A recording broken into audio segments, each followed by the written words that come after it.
Bonjour à toutes et à tous.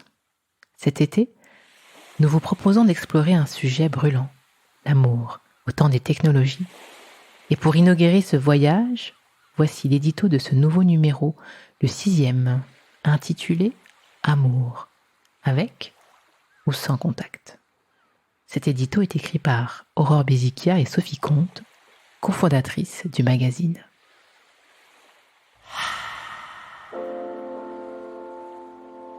Les fleurs bleues aux orties.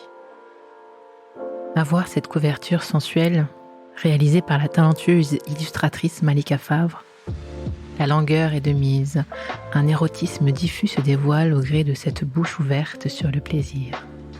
Un plaisir qui se partage, s'exprime, s'offre et se crée. L'amour, avec ou sans contact, est ainsi au cœur de ce nouveau numéro de Chute Magazine.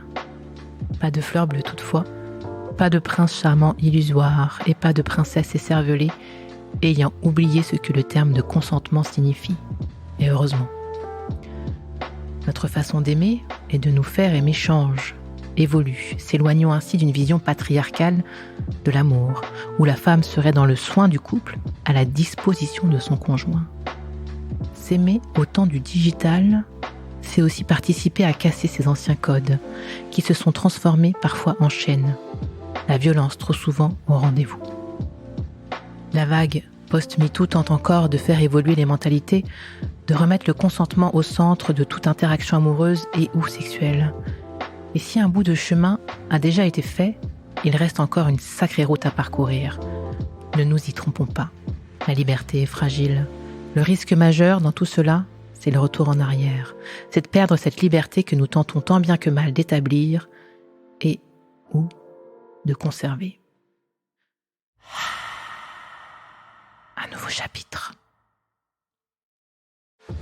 Dans cette société où les mentalités se transforment au rythme des hashtags, où la puissance d'un réseau social peut influencer la façon de penser de millions de personnes, il nous semblait donc important d'ouvrir ce nouveau chapitre, celui de l'amour, au temps des technologies. Les outils numériques, applications mobiles et réseaux sociaux sont-ils des outils de liberté? Nous permettent-ils de nous aimer mieux, de mieux nous trouver, ou encore de mieux nous quitter?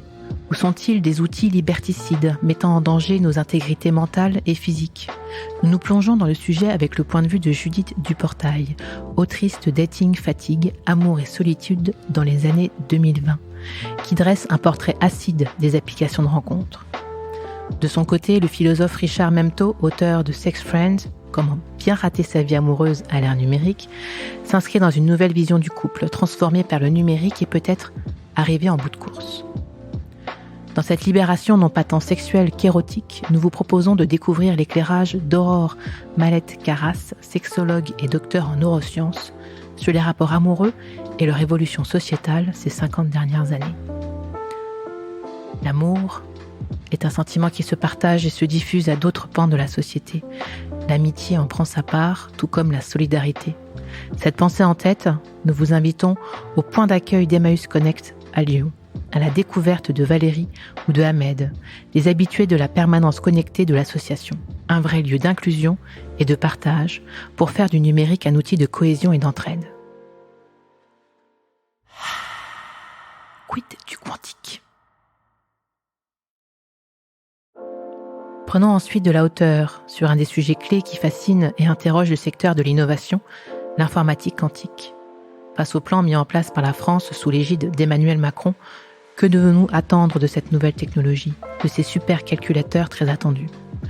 Pour y répondre, en plus d'une analyse du sujet éclairée par Alexia Ofev, directrice de recherche au CNRS, et Olivier Ezrati, consultant et auteur de Comprendre l'informatique quantique, nous vous invitons à une découverte au pays de l'imaginaire au travers d'une nouvelle, Q-Souvenir, qui se propose de donner à voir ce que pourrait être la société technologique de demain. Avoir de l'impact, c'est aussi le nom de notre nouvelle rubrique au titre évocateur.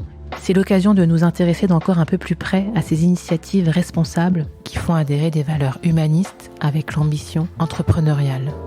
En parallèle de la grand-messe de la tech, Vivatech, qui a finalement lieu cette année à Paris du 16 au 19 juin, c'est aussi l'occasion pour nous de mettre en avant celles et ceux qui transforment la tech dans le bon sens et font de l'innovation un outil au service de la société et du bien commun. Le programme de ce nouveau numéro de Chute Magazine ne s'arrête pas là. Les femmes de la tech y sont à l'honneur, avec un grand entretien d'ouverture mettant en avant le parcours d'Elisabeth Moreno, actuellement ministre déléguée à l'égalité femmes-hommes, à la diversité et à l'égalité des chances. L'occasion de découvrir comment la tech a pu être un tremplin dans sa carrière professionnelle et politique. D'autres femmes du secteur sont aussi mises en lumière et leur voix est amplifiée au travers de notre podcast Toutes Rôle Modèle, dont vous trouverez un extrait ici, comme un amuse-bouche, une invitation à la découverte de nouvelles voix.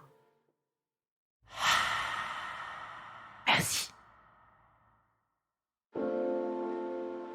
On vous met la puce à l'oreille avec un tout nouveau podcast au format court, se proposant de venir revisiter les outils clés du numérique. On commence l'aventure avec l'ordinateur, à découvrir ici avec quelques morceaux choisis.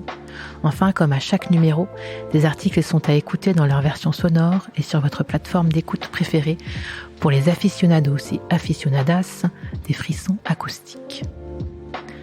Le numérique est un enjeu majeur qui traverse tous les pans de notre société. Et nous nous proposons d'y jeter numéro après numéro un regard avide, curieux, critique et réaliste. Merci de nous accompagner, merci de construire ce magazine avec nous, merci de nous soutenir numéro après numéro avec vos abonnements, en adhérant au club, en participant à l'édification de ce magazine, en faisant du bruit pour Chute. Merci. Bonne lecture et à bientôt. Aurore et Sophie.